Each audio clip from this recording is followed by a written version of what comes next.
welcome to the Lifeburst podcast. This one's going to be a real quick one. It's the multicolored, which we only have a few cards to review. There's also guard in this set, but Tiffany has already said that it's a good guard, so I won't reiterate that. Let's talk about multicolors. There's not a ton to talk about with multicolors, right? Like, what you see is what you get. It is a level 1 and a level 2 with a different type line and some multicoloredness on it. Yep, it's a 5,000 stat line. So some people are surprised that multicolors continue to be a top performing card, crazily enough, in Wixoss. And it's a very simple answer as to why. There is not a ton of good level 1s. And if you're not using a lot of level 1s, and generally speaking, you want your level 2s and level 3s to be the ones with Lifeburst, that leaves you with a very clear choice of where you want to put multicolored cards. Now, multicolored cards also do a lot of things in Wixoss. For example, they're very important in Red. Red likes to see other red cards on the field. That's how you get activations with Hera. That's how X gives things Assassin. So you love multicolors and those types of things. You love multicolors in white because mono white is a thing, and you want to splash a second color in there often. You also like multicolors in blue because blue often is a very greedy deck that plays a lot of blue-colored things, and you need to somehow get your green effects off or something like that.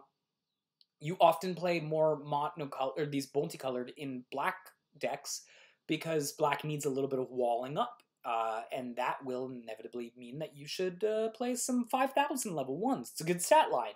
So all of these things will apply to pretty much all multicolors we can talk about. But there's a reason why we should talk about the red and black one, and that is because in decks that are very mono red, they have a very small space to fill in their black inner costs. And this is one of the ways that they do it, because they want to be so mono-red. Black decks struggle because, again, black decks have a lot of black enter costs, so this is a way that you can fill in with those reds.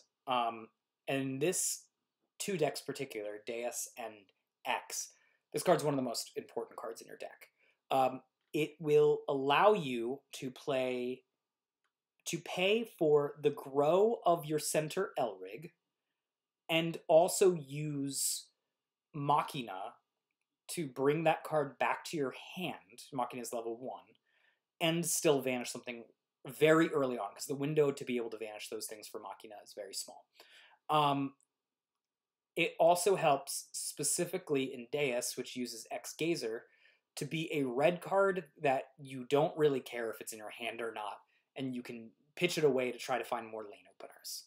So there's a lot of reasons why you want to use these multicolors, and why the red-black one specifically is very important. So I'm going to go ahead and say this, and it's not crazy of me to say it because it's still being played as a 4-of in Japan in most decks. This is a staple. You should, if you open this up in foil, great. You should use these because they're always going to be good. The starter deck includes one of these, by the way. The starter deck also includes Burning Calamity, which costs, is a red spell, but it costs red-black. So I probably should have included it in my red review. I just didn't. You can vanish target Signy on your opponent's field with power 12,000 or less. Put the top 2 cards of your deck or your opponent's deck into the trash. Cool. It's 2 enter, and it vanishes something that's pretty on rate. So it's not amazing, but it vanishes more than what red normally gets. So it's okay. It's very okay, very marginal. Plus the 2 cards are neither here nor there. They're okay. You can choose one for the Lifeburst, which is vanish target up Signy on your opponent's field, or put the top 4 cards of your deck or your opponent's deck into the trash. Okay, so it opens up the chance of being able to mill your opponent out in aggro, which is, it's nice. It's a nice effect.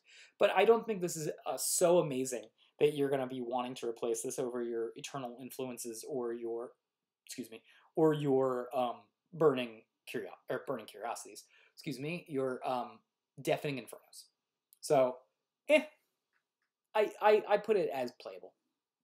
I don't think your deck's worse for having it, but I also don't think you have any real reason to run it. Let's talk about the new white-red multicolors. Okay, so there's nothing different about what I said earlier, and there's nothing that changes white-red from wanting to use its Brave version over its Demon version.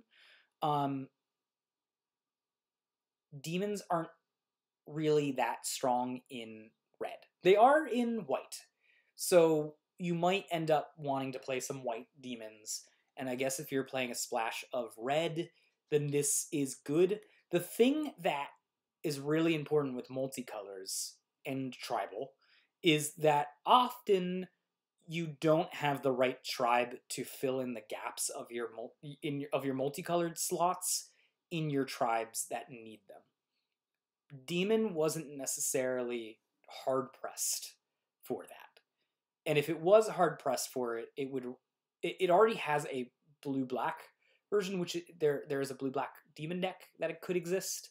If it wanted something else, it probably wanted blue-white or blue, I guess black-white would have been maybe also an option, or blue-green could have been an option. But white-red is probably the color I least wanted. I want angels in these colors. So until I have a change of tone where I am really up for white-red demons, which does not exist right now and does not exist in the Japanese meta 1 year from now, then this card is not great.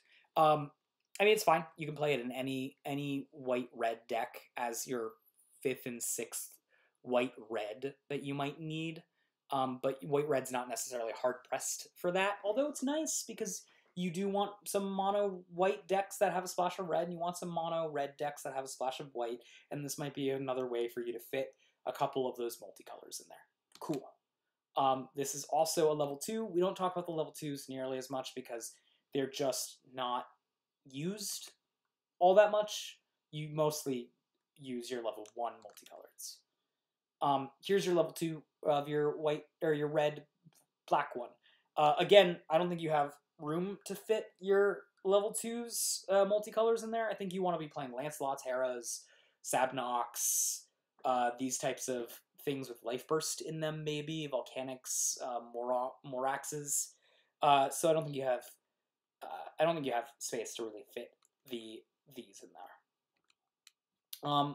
But let's talk about Raphael Jade. Maybe it's Raphael. I don't know. Raphael Jade Doomed Angel and Eisen Jade Doomed Angel. Okay, so this is something you'd be maybe more interested in. Angels want to be, generally speaking, white-red or blue-black. However, the blue-black version of Angels often uses green as well, so this would be an upgrade. You also, I made it a Angel Tribal Senga build, which likes having a rainbow effect. This goes a long way to helping builds like that, for example.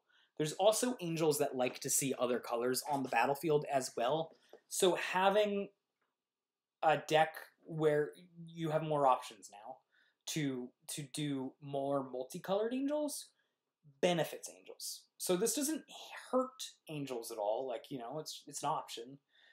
It's not seriously in the most best colors whatsoever, but it is a fine color to have Angels in, at least. There are some good black Angels and there are some good green Angels, and this will help you for those specific decks. So it's not an upgrade or anything. Out of all of these, it's probably important that we have a new white-red multicolored, just because it allows us to go a little bit more heavy into those monocolored decks that we might want to consider. And same thing with this red-black. We didn't have access to a red-black one before, but it's arguably very important in that type of deck.